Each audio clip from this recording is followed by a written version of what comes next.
So hello and welcome back everyone to this another beautiful wonderful video. If you are a new student over here, then do consider subscribing this channel because this is going to help you to crack your CS executive examination in the next attempt. आज हम लोग क्या कर रहे हैं? आज हम लोग समर कैंप का ब्यूटीफुल एक चैप्टर कर रहे हैं जो कि है लॉ रिलेटिंग टू कॉपीराइट। और आज हम लोग सीधा मटेरियल से करने वाले हैं। यहाँ तक हम लोगों ने कंप्लीट कर रखा है जो हम लोगों ने government works, private public sector undertaking works and organisation works का टेन्योर देखा था। एंड ये पूरा टेन्योर है फॉर ऑल दी एसेंशियल्स जहाँ पे कॉपीराइट सबको मिलता है। जैसे कि अगर तुम्हारा म्यूजिकल आर्टिस्टिक वर्क है then how much years do you have the protection of copyright. अगर तुम एनोनिमस हो तो कितने साल, अगर तुम्हारा डेथ हो चुका है तो कितने साल। तो ये सब हम लोगों ने देख रखा है। आज जो हम लोग टॉपिक करने वाले हैं that is a beautiful topic, that is assignment of copyright. Now you have to understand this very properly, that assignment of copyright, what does this mean? Assignment of copyright, assigning a copyright means you, the copyright owner, is assigning the use of that copyright product या फिर service whatever you have created। ठीक है, तुमने कोई ना कोई चीज create किया होगा एंड उसके ऊपर तुमको कॉपीराइट प्रोटेक्शन मिला है। एंड यही प्रोटेक्शन जो है, यही कॉपीराइट, कॉपी करने का अधिकार इसको कहा जाता है कॉपीराइट। ये जो है ये तुम किसी दूसरे को फॉरवर्ड कर रहे हो, समझ में आ रहा है? किसी दूसरे पर्सन या फिर एंटिटी को क्या कर रहे हो?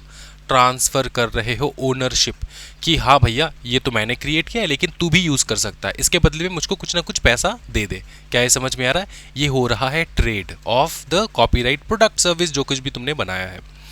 ओके, अब व्हेन आई से product it means the books. ठीक है, बुक्स के ऊपर भी, हार्ड कॉपी मटेरियल्स के ऊपर भी तुमको क्या लगता है बताओ? कॉपीराइट। समझ में आ रहा है? ओके, चलो यहाँ से हम लोग स्टार्ट करने वाले हैं बहुत ही ब्यूटीफुल टॉपिक। सबसे पहला क्वेश्चन आता है तुम्हारे दिमाग में कि व्हाट इज असाइनमेंट। असाइनमेंट है क्या? असाइनमेंट किस चीज को हम लोग कहते हैं? Remember, assignment means transferring your ownership of copyright to another person या फिर एंटिटी। या फिर तुम किसी दूसरे पर्सन को दे दिया तुमने अधिकार, या फिर किसी एंटिटी को तुमने दे दिया अधिकार कॉपी करने का। क्या ये समझ में आ रहा है? Okay, next, who can assign, किसके पास अधिकार है फॉरवर्ड करने का? क्या फॉरवर्ड करने का? तुम्हारा कॉपीराइट, कॉपी का जो राइट है वो फॉरवर्ड करने का। समझ में आ रहा है? ओनरशिप फॉरवर्ड करने का किसके पास वो अधिकार होता है? ऑब्वियस सा बात है कि जिसके पास कॉपीराइट ओनर है, मतलब जो ओनर है, जिसके पास है वो कॉपीराइट। समझ में आ रहा है? तो कॉपीराइट का जो ओनर है वो, and also at the same time जो फ्यूचर ओनर हो सकता है वो भी, उसके पास भी अधिकार होता है। इसको एक्सप्लेन करेंगे धीरे धीरे। यहाँ पे देखो अच्छे से, owner of the existing work और prospective owner of future work, इसको समझना है अच्छे से। Owner of the existing work and prospective owner of the future work, इसका मतलब क्या होता है? Owner of the existing work का मतलब होता है तुम्हारा करंट ओनर। यहाँ पे हम लोग करंट ओनर के बारे में बात कर रहे हैं। किसके बारे में? Current owner. और ये जो होता है ना prospective owner of future work, ये होता है तुम्हारा फ्यूचर ओनर। क्या बताओ? फ्यूचर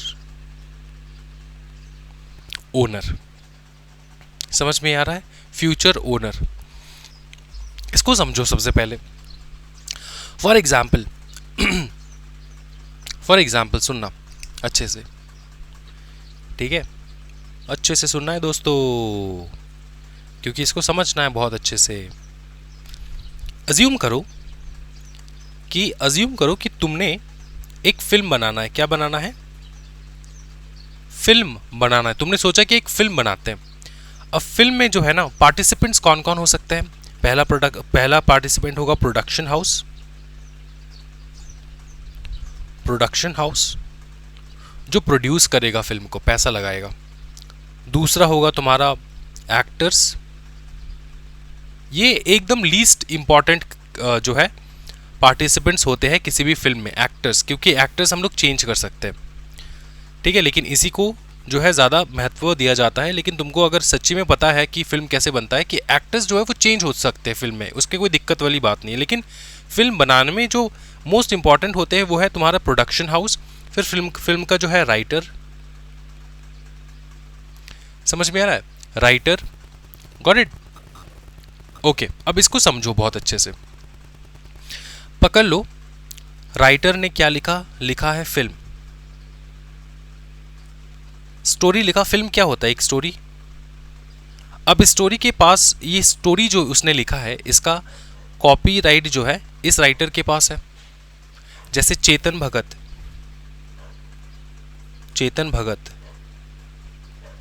चेतन भगत ने 2 स्टेट्स लिखा, 2 स्टेट्स लिखा, राइटर है, 2 स्टेट्स लिखा है इन्होंने। ये 2 स्टेट्स के बारे में फिल्म भी बना है, समझ में आ रहा है? 2 स्टेट्स को लेकर फिल्म भी बन चुका है। अब इसी का एग्जाम्पल लेते हैं।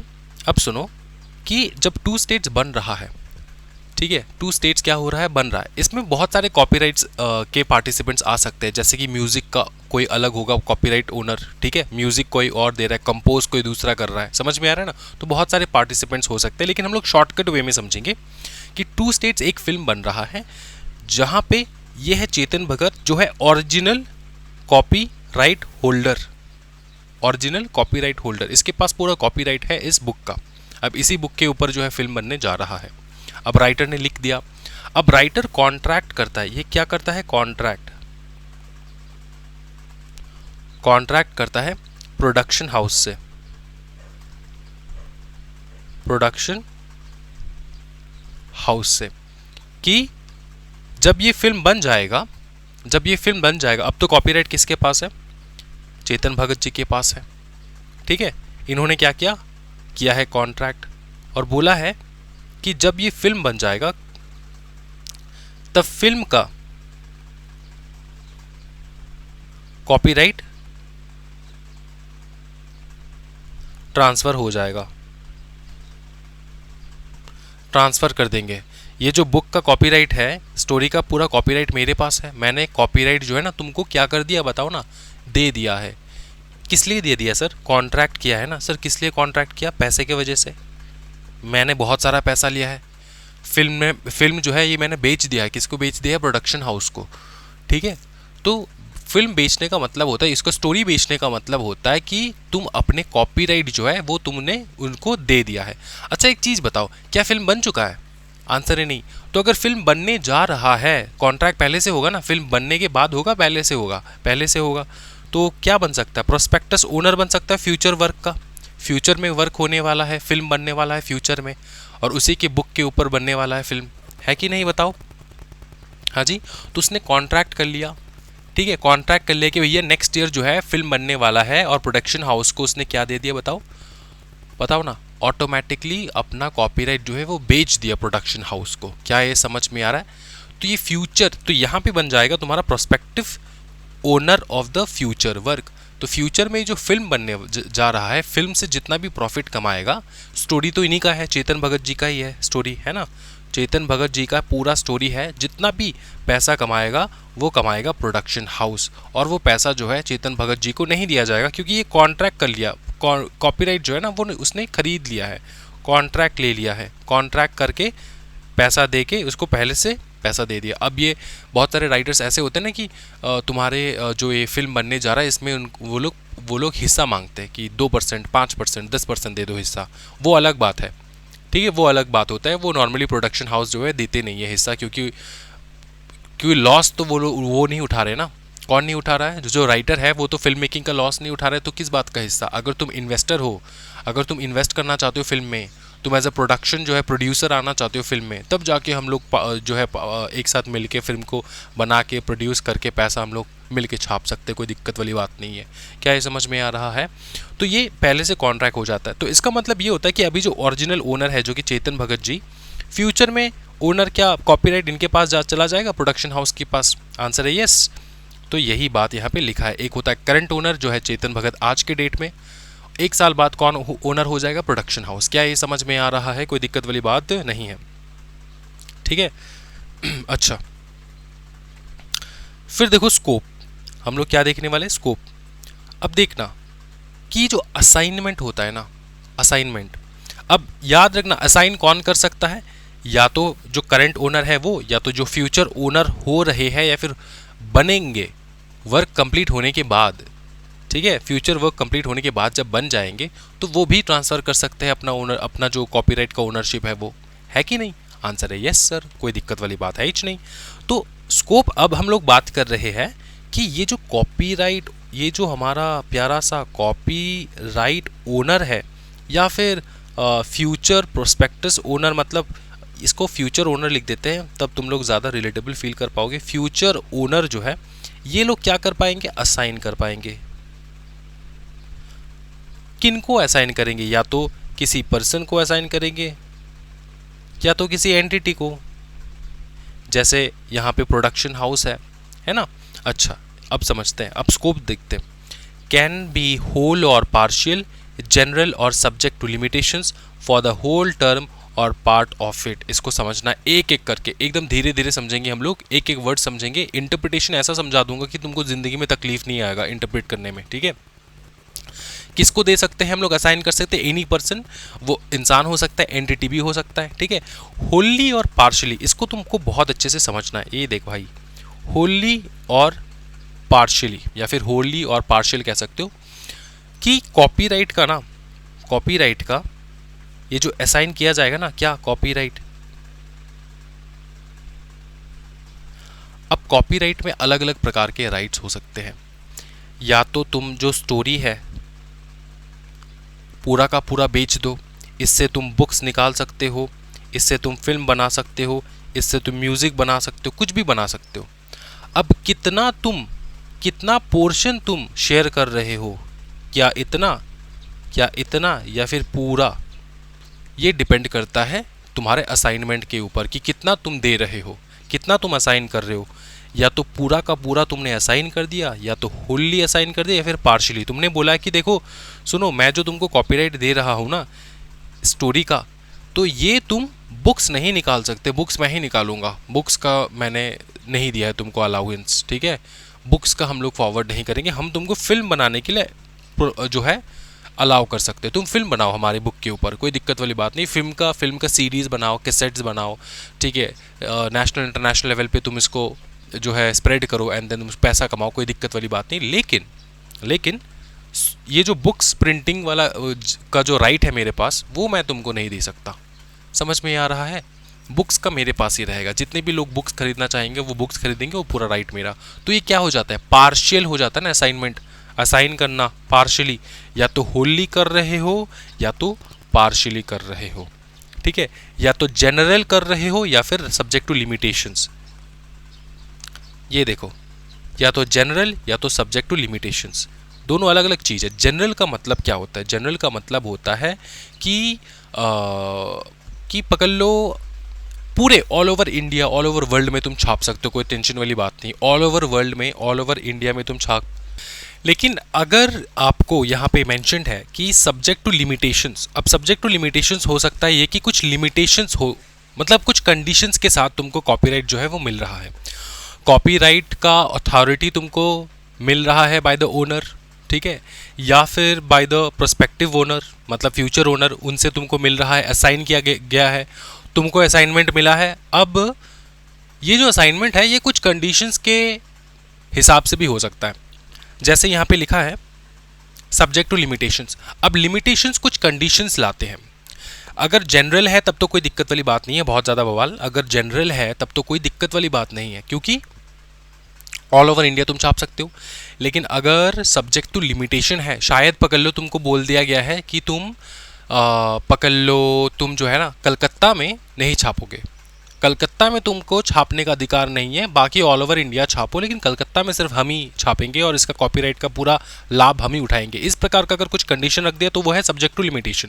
क्या इतना समझ में आ रहा है? क्या इतना समझ में आ रहा है? अब सुनो, नेक्स्ट पार्ट कहता है तुमको फॉर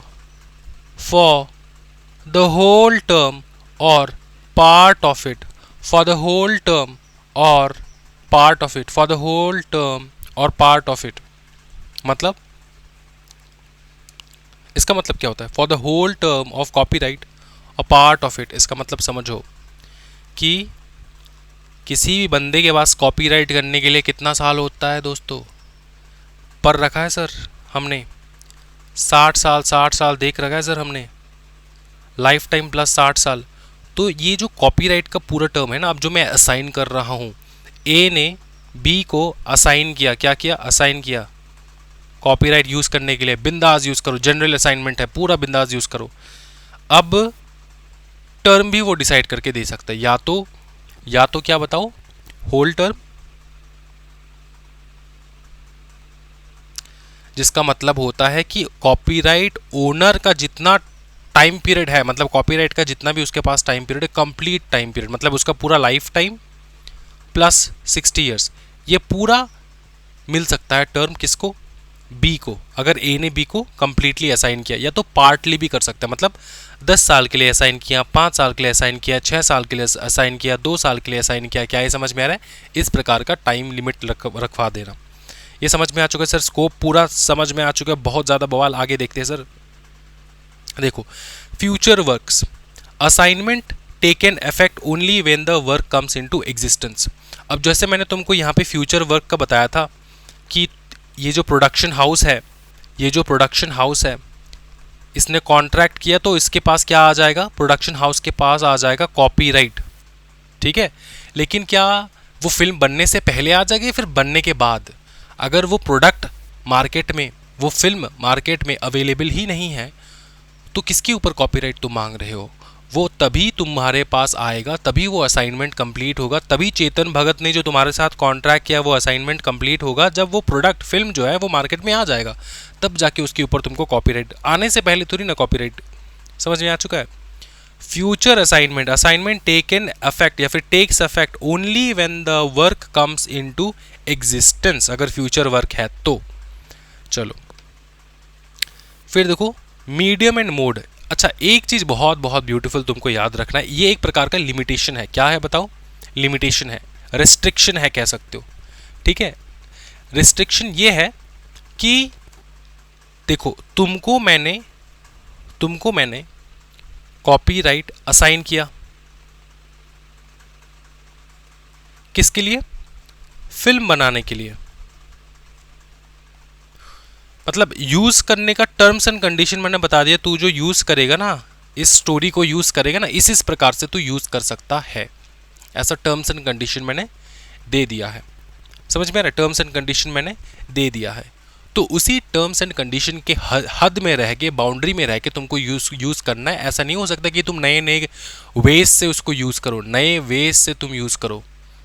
समझ में आ रहा है? पकड़ लो, प्रोडक्शन हाउस ने सोचा कि इसको मून पे भी दिखाया जाएगा, इस फिल्म को मून पे भी दिखाया जाएगा, तो इसके लिए तुमको अधिकार नहीं मिला था कि मून पे जाके तुम फिल्म जो है दिखाओ। तुमको हमने बताया था धरती पे जितने भी लोग हैं उनको दिखाओ, कोई दिक्कत वाली बात नहीं है। तो न्यू वेज ढूंढना नहीं है, नया वेज ढूंढना नहीं है कि कैसे इस चीज़ को यूज़ कर पाए हम लोग, इसको देखना है तुमको बहुत अच्छे से। मीडियम एंड मोड, मीडियम दोस्तों, मीडियम एंड मोड। देखो, assignment does not apply to medium mode not existing और not in commercial use at the time of assignment. मतलब जब मैं असाइन कर रहा था, ठीक है, देखो, does not apply to medium mode not existing, तब उस समय पे जब मैं तुमको असाइन कर रहा था, तो उस समय पे जो मीडियम एंड मोड, अच्छा आज के डेट में क्या क्या मीडियम मोड है? तुम कह सकते हो कि ऑडियो मोड है, विजुअल मोड है। ऑडियो मोड से, विजुअल मोड से हम लोग किसी भी चीज़ को जो है दिखा सकते हैं, सुना सकते हैं, है ना, दिखा सकते हैं, सुना सकते। कोई नया मोड निकल जाए, पकड़ लो, कोई इन्वेंशन ही हो जाए, नया मोड, तो जिस टाइम मैं तेरे को असाइन कर रहा था जब मैं असाइन कर रहा था, तब वो नया मोड तो एग्जिस्ट नहीं कर रहा था ना, नॉट एग्जिस्टिंग, वो नया मोड, न्यू मोड एग्जिस्ट नहीं कर रहा था। तो ये जो मैंने तुमको असाइन किया वो न्यू मोड्स के लिए नहीं है, जो एग्जिस्टिंग मोड है उसी मोड, चंद्रमा में दिखाने के लिए तुमको मैंने असाइन नहीं किया, जो एग्जिस्टिंग प्रेजेंट मोड है उसी मोड में तुमको दिखाना है। और not in commercial use at the time of assignment unless specifically mentioned.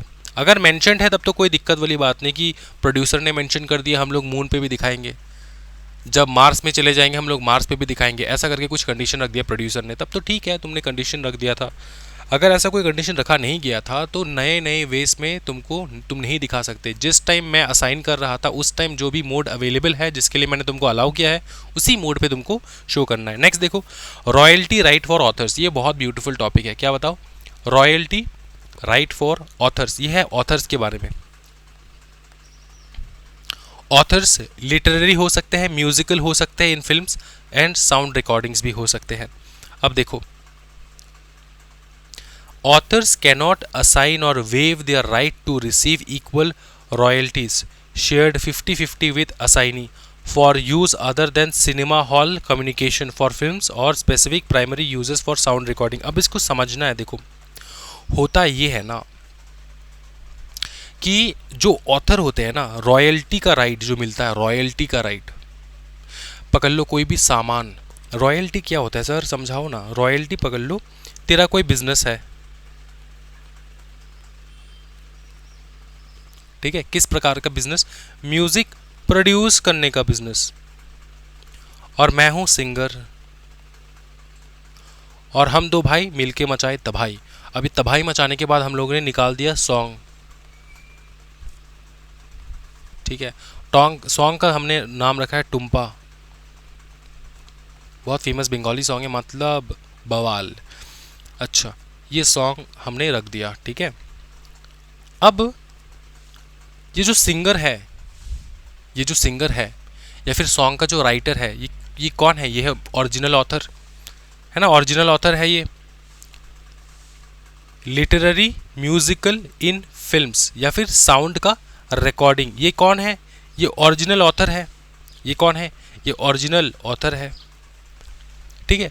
अब जब भी सॉन्ग को कोई दूसरा इंसान यूज़ करेगा, कहीं पर भी यूज़ करेगा, इससे पैसा कमाया जाएगा ताउम्र भर। जैसे जैसे ये सॉन्ग यूज़ होगा ना, जैसे स्पॉटिफाई में यूज़ होता है, एप्पल म्यूज़िक में यूज़ होता है, यूट्यूब में यूज़ होता है, कॉन्सर्ट में यूज़ होता है, अलग अलग जगह पे यूज़ होता है वो सॉन्ग, ठीक है। कमर्शियल पर्पस में यूज़ हो रहा है वो सॉन्ग, तो इसके ऊपर तुमको मिलता है रॉयल्टी। क्या कि पैसा, ये पैसा मिलेगा ना, समझ में आ रहा है? पैसा मिलेगा। अब पैसा मिलता है तुम्हारे प्रोडक्शन हाउस को जो प्रोड्यूस करता है, ठीक है। लेकिन क्योंकि ये सिंगर ऑथर है, इसको मिलता है रॉयल्टी, इसके गाने के ऊपर उसको मिलता है, क्या बताओ? रॉयल्टी। समझ में आ रहा है? इसने गाया, ओरिजिनल ऑथर है, इसको मिलेगा रॉयल्टी। अब पकड़ ले, ये जो सिंगर है ये है ओरिजिनल ऑथर, इसने अगर अपना खुद का रॉयल्टी क्या किसी को असाइन कर दिया, पकड़ ले, ए एक सिंगर था, उसने बी को असाइन कर दिया कि जितना भी रॉयल्टी होगा वो बी को मिलने वाला है। ऐसा, इस प्रकार का अगर कोई असाइनमेंट तुम सोच रहे हो। अब सुनना, अब बात यह है कि ये जो बी है ना, जो असाइनी है, ये कोई दूसरा ही फिल्म के इंडस्ट्री के लोग हो सकता है, फिल्म इंडस्ट्री का लोग हो सकता है, फिल्म इंडस्ट्री का बंदा हो सकता है, ठीक है। फिल्म इंडस्ट्री का क्या हो सकता है? बंदा हो सकता है, ठीक है। नॉर्मली जो लिरिसिस्ट होता है एंड कंपोजर होता है सॉन्ग का, उनको मिलता है ये रॉयल्टी, ऑब्वियसली वो तो मिलेगा ही मिलेगा उनको, ठीक है। अब होता क्या है तुमको समझना है कि क्या करते हैं ना, रॉयल्टी पाने का अधिकार जो है ये अपने ऑथर को बाय डिफ़ॉल्ट है। तो ऑथर ना तो अपना रॉयल्टी वो वेव ऑफ कर सकता है, ना तो वेव ऑफ का मतलब होता है गिव अप कर देना, मेरे को रॉयल्टी नहीं चाहिए, ऐसा मना ही नहीं कर सकता। ये क्यों है? ऐसा क्यों है सर कि जो क्रिएटर है वो अपना रॉयल्टी लेने से मना कर ही नहीं सकता? क्योंकि ना फिल्म इंडस्ट्री में या फिर नॉर्मल म्यूज़िक इंडस्ट्री में बहुत ज़्यादा एक्सप्लॉयटेशन होता है अपने ऑथर्स का। जो ऑथर्स होते हैं ना, उनको बहुत एक्सप्लॉयट किया जाता है। और तुम बहुत ज़्यादा म्यूज़िक में थोड़ा इंटरेस्ट रखते हो तो यूट्यूब के ऊपर तुमने बहुत सारा ये रॉयल्टी के ऊपर तुमने देखा ही होगा, बहुत डिबेट चलते हैं, ठीक है, बहुत डिबेट चलते हैं। तो रॉयल्टी जो है ना, ये अधिकार होता है क्रिएटर का। अगर पकड़ ले मैं सिंगर हूँ, मैं ही कंपोज़र हूँ, मैं ही राइटर हूँ, तो मेरे पास पूरा अधिकार है, मेरे को रॉयल्टी जो है चाहिए। या तो मैं कंपोज़र हूँ, मेरे पास मैंने कंपोज किया सॉन्ग का, तो उसका रॉयल्टी मुझको मिलना चाहिए। जो कंपोज़र होते हैं उनको भी रॉयल्टी मिलता है, इस बात का ध्यान रखना। ऐसा नहीं कि वन टाइम पेमेंट, रॉयल्टी मिलेगा जब भी फ्यूचर में इस गाने का यूज़ होगा, पकड़ ले 50 साल बाद भी अगर यूज़ हुआ तब भी तुमको मिलेगा रॉयल्टी। तुमको क्या मिलेगा? रॉयल्टी। ये वेव ऑफ नहीं कर सकते, समझ में आ रहा है?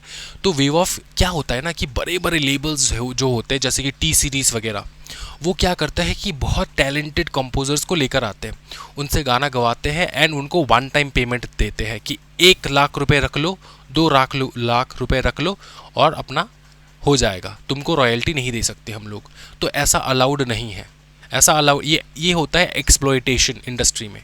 तो इसलिए मना किया गया कि वेव ऑफ तो तुम कर ही नहीं सकते। क्या नहीं कर सकते? वेव ऑफ तो तुम कर ही नहीं सकते, इस बात का तुमको ध्यान रखना है, ठीक है। और अगर तुम सोच रहे हो कि तुम असाइन कर दोगे, क्या कर दोगे? असाइन कर दोगे, तो असाइनमेंट का ऐसा है कि तुमको असाइनमेंट करना अलाउड ही नहीं है, नॉट अलाउड। ना तो तुम वेव ऑफ कर सकते हो, ना ही तुम असाइन कर सकते हो अपना रॉयल्टी, इस बात का ध्यान रखना। कॉपीराइट के बारे में नहीं बात कर रहे हम लोग। तुम ओरिजिनल ओनर हो, तुम असाइन कर सकते हो कॉपीराइट, दूसरों को यूज़ करने के लिए दे सकते हो, लेकिन उस सॉन्ग से जो रॉयल्टी आएगा ना तो तुम उसको असाइन कर सकते हो, ना ही तुम वेव ऑफ कर सकते हो, इस बात का ध्यान रखना। कैनॉट असाइन और वेव ऑफ, क्या इतना समझ में आ रहा है? कैनॉट असाइन और wave of, their right to receive equal royalties, their right to receive equal royalties, क्योंकि जिस प्रोडक्शन हाउस को तुमने बेचा है उसको भी तो मिलेगा पैसा, वो तो पैसा कमाएगा ना, क्योंकि वो सॉन्ग फ्यूचर में यूज़ हो रहा है, अलग अलग जगह पे यूज़ हो रहा है, पैसा कमाएगा। और जो कॉम्पोज़र है, लिरिसिस्ट है, सिंगर, वो भी पैसा कमाएगा, उसको भी मिलेगा रॉयल्टी। क्या मिलेगा? रॉयल्टी, इस बात का ध्यान रखना है, ठीक है। फिर देखो नेक्स्ट क्या आता है। This right can only be assigned to legal heirs or a copyright society. कौन सा right? This right can only be assigned to legal heirs or a copyright society. इसका मतलब समझना है तुमको। ये हम लोग किसके बारे में बात कर रहे हैं? रॉयल्टी के बारे में बात कर रहे हैं। This right can only be assigned to the legal heirs or a copyright society. या तो तुम कॉपीराइट सोसाइटी को अपना राइट दे दो, या तो तुम अपने लीगल हेयर्स जैसे मेरे बच्चे, उनको तुम राइट जो है, अपना रॉयल्टी जो है वो असाइन कर दो। ये तुम असाइन कर सकते हो, समझ में आ रहा है? तो रॉयल्टी इसके अलावा किसी को तुम असाइन नहीं कर सकते। सर कॉपीराइट सोसाइटी क्या होता है? कॉपीराइट सोसाइटी हम लोग आगे देखेंगे, जब टॉपिक आ जाएगा तब बहुत ब्रिलियंटली इसको एक्सप्लेन करूंगा मैं, ठीक है। मोड ऑफ असाइनमेंट समझ लो एक बार फटाफट। Mode of assignment must be in writing, signed by the assigner, जो असाइन करता है वो है असाइनर, मतलब जो ऑथराइज्ड है वो। Must specify the work, the right assign, duration of assignment, territorial extent, अगर तुमने सोचा है कि सिर्फ कलकत्ता में ही यूज़ करोगे या फिर कलकत्ता के बाहर यूज़ करो लेकिन कलकत्ता में यूज़ ना करो, इस प्रकार का अगर किसी प्रकार के रिस्ट्रिक्शंस तुमने लगा रखा है, टेरिटोरियल जो है, तो वो भी तुमको मेंशन करना होगा। फिर रॉयल्टी अमाउंट पेएबल, कि कितना रॉयल्टी अमाउंट पेएबल है वो भी तुमको डिसाइड करना है। Terms of revision, extension, termination, ये सब कुछ तुमको लिख के रखना होगा जब भी तुम असाइन कर रहे हो उसमें, ठीक है। राइटिंग में तुमको लिखना होगा। अच्छा, lapse, if assignee doesn't exercise right with in 1 year, assignment lapse. मैंने तुमको अपना असाइनी बनाया है, तुमको मैंने असाइन किया है टू यूज़ द प्रोडक्ट या फिर सॉन्ग या फिर जो कुछ भी है, मैंने तुमको कॉपीराइट असाइन कर दिया है। अब अगर तुम वो यूज़ नहीं कर रहे हो लगभग 1 साल के लिए, फॉर 1 ईयर, तो असाइनमेंट तुम्हारा लैप्स हो जाएगा, ठीक है। void, if contrary to terms and conditions already assigned to a copyright society where the author is a member। इसका समझना है इसको, देखो, if contrary to the terms already assigned to a copyright society where the author is a member, इसका मतलब क्या होता है? अब इसको समझने से पहले ना तुमको कॉपीराइट सोसाइटी को समझना ही होगा, क्योंकि 2 बार आ चुका है, अब तो मैं इग्नोर कर ही नहीं सकता, तो मुझको एक्सप्लेन कर देना है, ठीक है। इसको बहुत अच्छे से समझना है एक बार दोस्तों, दिमाग लगाना है, ठीक है, और ध्यान लगाओ थोड़ा। देखो, कॉपीराइट सोसाइटी समझना, कॉपीराइट सोसाइटी, इंडिया के कॉपीराइट लॉ पढ़ रहे हैं तो इंडिया के कॉपीराइट सोसाइटी के बारे में हम लोग बात करेंगे, ठीक है, सबसे पहले बताओ कि कॉपीराइट सोसाइटी होता कौन है या फिर होते कौन है, ये कौन होते हैं। ये कॉपीराइट एक्ट के, देखो कॉपीराइट एक्ट का जो सेक्शन 33 है, ठीक है, कॉपीराइट था तुम्हारा 1957 का, हाँ 1957 का जो कॉपीराइट एक्ट है उसका जो सेक्शन 33 में है ना, वहाँ पे मेंशन किया गया है अबाउट कॉपीराइट सोसाइटी। ठीक है, इनका काम है एडमिनिस्ट्रेशन, क्या है, work to administer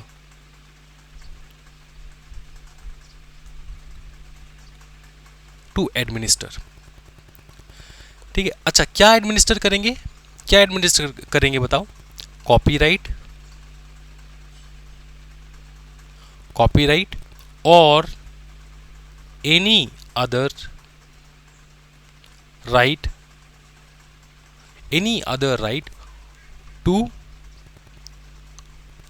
to a work. अब वर्क तो कुछ भी हो सकता है, जैसे तुमको पता है ऑथर का जो भी वर्क है उसके बारे में बात हो रहा है यहाँ पे। On behalf of the copyright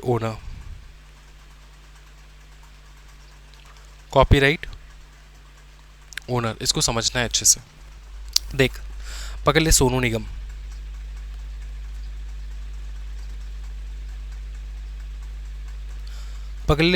में अपने पूरे करियर में जो है लगभग 500 गाना जो है उन्होंने गाया है। 500 रुपीस लिख रहा हूँ मैं, 500 सॉन्ग्स। ठीक है, अब ये 500 सॉन्ग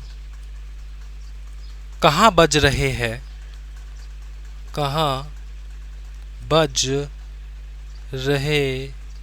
हैं, मतलब where are they being played. ठीक, कहाँ पे वो यूज हो रहा है, ठीक है, कौन यूज कर रहा है, रॉयल्टी कितना आएगा। वो अकेले बंदा सोनू निगम जी जो है वो पूरा मेंटेन कर पाएंगे ये सारा चीज़, ये पूरा काम। 500 गाना कहाँ बज रहा है दुनिया में, कौन से कोने में बज रहा है, क्या हो रहा है, नहीं हो रहा है, कहाँ पे यूज़ हो रहा है, कहाँ कौन से कमर्शियल यूज़ पे, क्या इतना ज़्यादा काम सोनू निगम जी खुद करेंगे? नहीं। तो क्या करेंगे, वो सीधा जाएंगे कॉपीराइट सोसाइटी के पास। कहाँ जाएंगे बताओ? कॉपीराइट सोसाइटी के पास। समझना है इसको। He will approach a copyright society and become a member.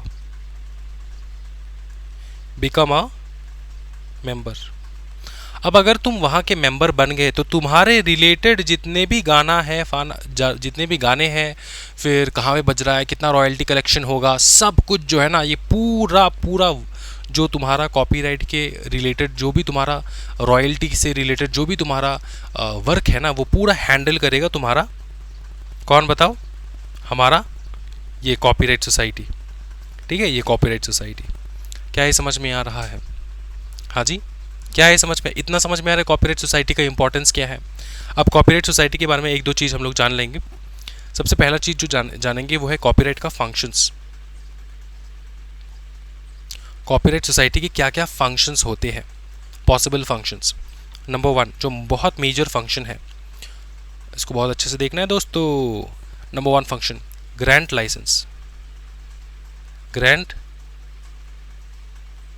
Licence. ये किसका सर? हाँ जी, किसका सर? कॉपीराइट ग्रांट करेंगे क्या सर? कॉपीराइट का ग्रांट करेंगे? नहीं दोस्तों, कॉपीराइट ग्रांट नहीं करेंगे। कॉपीराइट जो तुम्हारा लाइसेंस होता है कि तुम कॉपीराइटेड वर्क को यूज कर पाओगे, ये एक लाइसेंस होता है ना कि कॉपीराइट वर्क को तुम यूज कर पाओगे। समझ में आ रहा है? तो उसका लाइसेंस, जैसे कि सोनू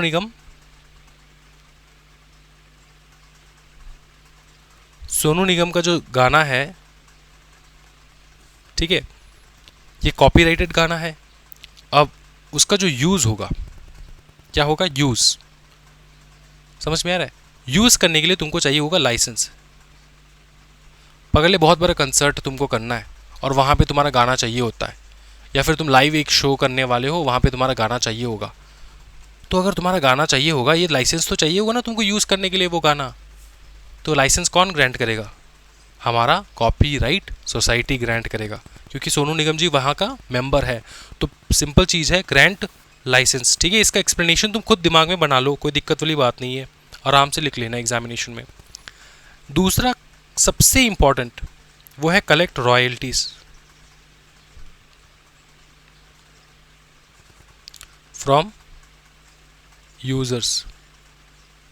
जो तुम्हारे कॉपीराइटेड गाने वाने को यूज़ करेंगे ना, वो लोग रॉयल्टी पे करेंगे। तो कॉपीराइट सोसाइटी खुद रॉयल्टी कलेक्ट करता है on the behalf of their member. क्या ये समझ में आ रहा है? अब देखो, अलग अलग ढेर सारा रॉयल्टी जो है वो कलेक्शन होता है ना, उसको क्या करेंगे वो लोग? डिस्ट्रीब्यूट कर देंगे। डिस्ट्रीब्यूट का क्या करेंगे? रॉयल्टीज। ठीक है। चौथा जो इंपॉर्टेंट है वो है प्रोटेक्ट राइट्स। अगर तुम्हारे गाने का कोई मिसयूज कर रहा है विदाउट पेइंग रॉयल्टी वगैरह, तो इसका फाइट जो है हमारा कॉपीराइट सोसाइटी ही करने वाला है। क्या ये समझ में आ रहा है?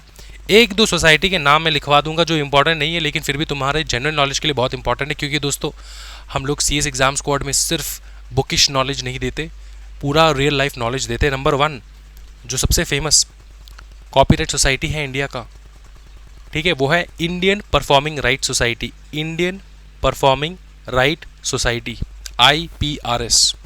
ठीक है, ये IPRS.org मारोगे ना, वेबसाइट खुल जाएगा इनका। ठीक है, ये किन के लिए है? ये है म्यूजिक कॉम्पोजर्स, लिरिसिस्ट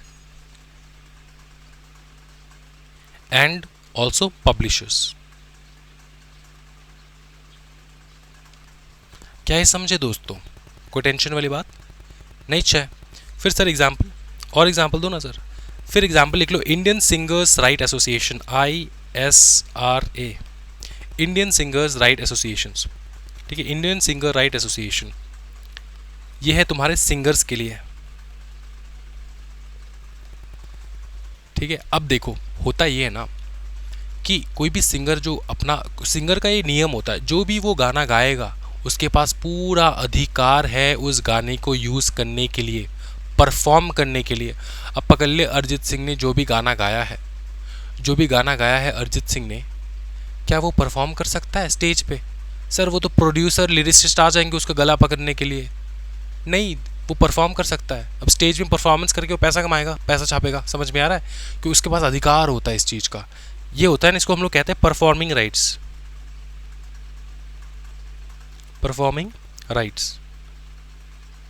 क्या ये समझ में आ रहा है दोस्तों? हाँ जी। साउंड रिकॉर्डिंग का एक बता देता हूँ, तुमको याद रहेगा। ये होता है तुम्हारा MRCS, जिसको हम लोग कहते हैं म्यूजिक राइट कॉपीराइट सोसाइटी। ठीक है, MRCS, म्यूजिक राइट, ये सबसे इजी है। Music right copyright society, simple name है। ये है तुम्हारे साउंड रिकॉर्डिंग्स के लिए,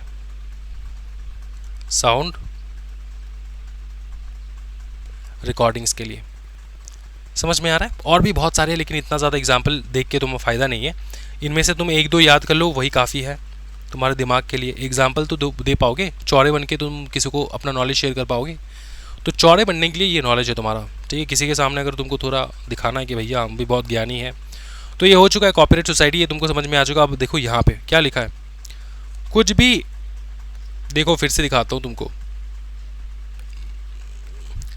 if contrary terms already assign to a copyright society where the author is a member, मतलब जहाँ पे ऑथर, देखना,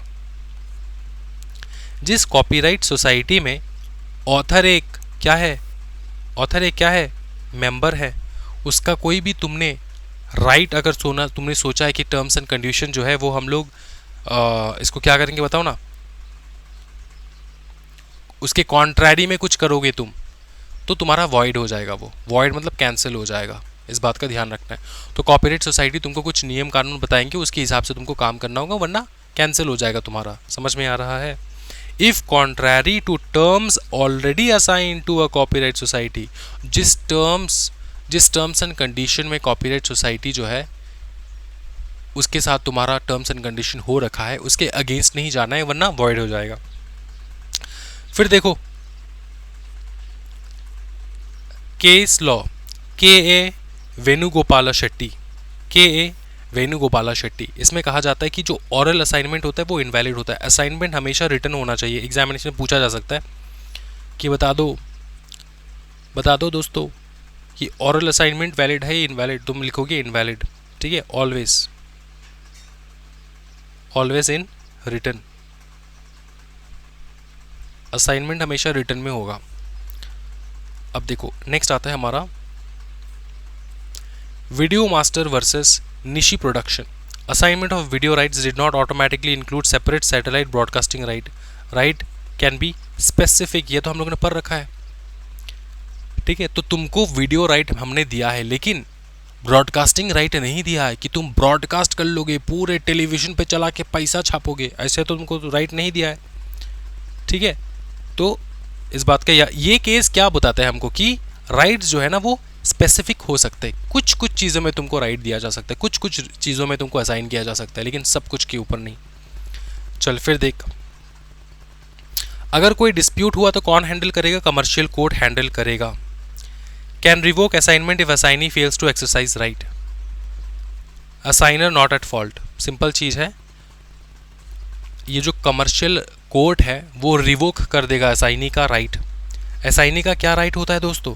असाइनी का राइट जो होता है वो ये होता है कि असाइनी क्या कहता है, असाइनी को 1 साल के टाइम लिमिट पे उसको यूज़ कर लेना होता है। जो भी उसको राइट तुमको दिया गया है तुमको चालू कर देना होता है। 1 साल हो चुका है, तुमने कुछ चालू ही नहीं किया तो कोर्ट हटा देगा तेरा right. Can resolve dispute over terms, royalties etcetera. Royalties से रिलेटेड कोई डिस्प्यूट है, टर्म्स एंड कंडीशन से रिलेटेड कोई डिस्प्यूट है तो कौन सॉल्व करेगा? हमारा कॉमर्शियल कोर्ट वाले भैया। फिर देखो, court must try to resolve within 6 महीना। Limitation, cannot revoke assignment just for harsh terms if assigner is the author, no revocation within 5 years of assignment. अब ये क्या मतलब हो चुका है सर? हार्श टर्म्स का क्या मतलब है? कोर्ट देखेगा कि तेरा जो तूने जो असाइन किया है ना, क्या उस असाइनमेंट में टर्म्स एंड कंडीशंस बहुत हार्श है for the author, for the assigner जिसने असाइन किया। अगर हार्श है तब जाके रिवोक होता है, वरना नहीं होता है रिवोक, ठीक है। ये कब होता है? जब असाइनर को तुम एक्सप्लॉइट करना चाहते हो, तुम बहुत पावरफुल हो, तुमने अपने नाम पे असाइन कर लेना चाहते हो और तुमने असाइनर को जो असाइन करता है बहुत हार्श टर्म्स एंड कंडीशन लिख रखा है। समझ में आ रहा है? अगर असाइनर के अगेंस्ट हो चीज़ें, बहुत हार्श है और कोर्ट बिलीव कर रहा है कि हाँ ये बहुत हार्श है, तो कोर्ट कर सकता है, वरना नहीं, ठीक है। और 5 साल, एक बार तुमने असाइन कर दिया, 5 साल रिवोक हो ही नहीं सकता। इस बात का ध्यान रखना, जब तक कि ना कोर्ट को लगे कि चलो ठीक है रिवोक करना चाहिए तब कर सकते हैं, हार्श है, ये है, वो है। लेकिन एक बार तुमने असाइन कर दिया तो 5 साल तक रिवोकेशन होता ही नहीं है। No revocation within 5 years of assignment, इतना तुमको याद रखना है सिर्फ। नेक्स्ट देखो, लाइसेंस के बारे में हम लोग देखेंगे। व्हाट इज अ लाइसेंस दोस्तों? Permission to use work, not transfer of ownership. याद रखना, लाइसेंस का मतलब होता है यूज करने का अधिकार देना, ट्रांसफर नहीं, असाइन नहीं। असाइनमेंट अलग चीज होता है, असाइनमेंट अलग चीज होता है एंड लाइसेंस अलग चीज होता है। लाइसेंस मतलब यूज करो, ओनर नहीं हो तुम। असाइनमेंट का मतलब होता है तुम ओनरशिप ट्रांसफर कर रहे हो। Licence by owner, owner can grant licence, must be in writing. Future work licence effective only when work exist. Simple चीज़ है, ये तो हम लोगों ने ऊपर में भी देखा है, जब वर्क एग्जिस्ट करेगा तब जाके तुमको तुम्हारा वो लाइसेंस जो है वो इफेक्टिव रहेगा। तुमने पहले से लाइसेंस ले लिया फिल्म का, फिल्म को डिस्ट्रीब्यूट करने का लाइसेंस ले लिया, फिल्म बना नहीं है अभी तक, तो किस प्रकार का तुम्हारा लाइसेंस का यूज़, वो तो बाद में होगा ना यूज़। फिर आता है कंपलसरी लाइसेंसिंग, ये बहुत ब्यूटीफुल है कंपलसरी लाइसेंसिंग, इसको समझना है। कंपलसरी लाइसेंसिंग देखो, होता ये है कि when owner refuses access unreasonably, जो ओनर है ना, कॉपीराइट ओनर, वो एक्सेस देने से इनकार कर रहा है, कह रहा है कि हम लोग एक्सेस देंगे ही नहीं, मेरा मर्जी। ये तुम्हारा मर्जी हो ही नहीं सकता। अगर किसी को पता चल गया कि तुमने ऐसा बनाया है, ये किया है, वो किया है, ठीक है, तो तुमको इसको पब्लिकली लेकर आना ही होगा, ऐसा नहीं हो सकता कि तुम इसको पब्लिश ही ना करो, तुम्हारे पास अनरीजनेबल रीज़न है, तुम्हारा मन नहीं कर रहा है इसको पब्लिश करने का, तुमने बुक लिखा है बहुत अच्छा, लेकिन तुम्हारा मन नहीं कर रहा है, तो कंपलसरी लाइसेंस दे देगा। कंपलसरी लाइसेंस मतलब तुम्हारे मर्जी के बिना तुमको तुम्हारे बुक के ऊपर किसी और को लाइसेंस मिल जाना, वो छापेगा फिर। समझ में आ रहा है? देखो इसको समझना है। व्हेन ओनर रिफ्यूज़ कर दे एक्सेस करने से अनरीजनेबली, कोई रीज़न ही नहीं है सही से, work withheld, if owner refuses to republish, allow performance or allow broadcasting on reasonable terms, apply to commercial court. Court can direct registrar to grant license if refusal unreasonable. Refusal unreasonable. तुमने बनाया है क्रिश 3, क्रिश 4 पकड़ ले, क्रिश 4 तुमने बनाया है। अब समझना, क्रिश 4 तुमने बनाया है, अब समझना कि तुम ये ब्रॉडकास्ट करने नहीं दे सकते। तुमने सेट ये मैक्स वाले को बोल दिया है, सोनी मैक्स को बोल दिया है कि हम लोग नहीं देंगे तुमको, किसी को नहीं देंगे ब्रॉडकास्टिंग के लिए। तो सोनी मैक्स जाके कोर्ट में अप्लाई कर सकता है, कमर्शियल कोर्ट में अप्लाई कर सकता है, और फिर कमर्शियल कोर्ट पूछेगा कि क्यों तुम नहीं दे रहे। अगर तुमने कमर्शियल कोर्ट को कोई भी अनरीजनेबल रीज़न बताया तो कंपलसरी लाइसेंस करवा देंगे। मतलब कोर्ट सोनी मैक्स को कंपलसरीली लाइसेंस दे देगा कि तू यूज़ कर, तू ब्रॉडकास्ट कर, देखेंगे हम लोग ये कैसे रुकता है। समझ में आ रहा है ना? तो तुमको लॉन्च करना ही होगा, ऐसा नहीं तुम रोक दोगे इस चीज़ को।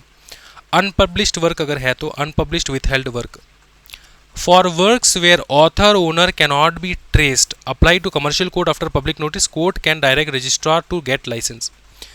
किसी ने कोई बुक लिख के छोड़ के चले गए, बुक का ना ऑथर का पता है ना किसी का पता है, तो तुम लाइसेंस कैसे लोगे इसको लॉन्च करने के लिए? तुमको पता ही नहीं, एनोनॉमियस है, ऑथर पता नहीं, ऑथर का कोई ठिकाना नहीं है, तो तुम सीधा कमर्शियल कोर्ट जाओगे। कहाँ जाओगे? Commercial court.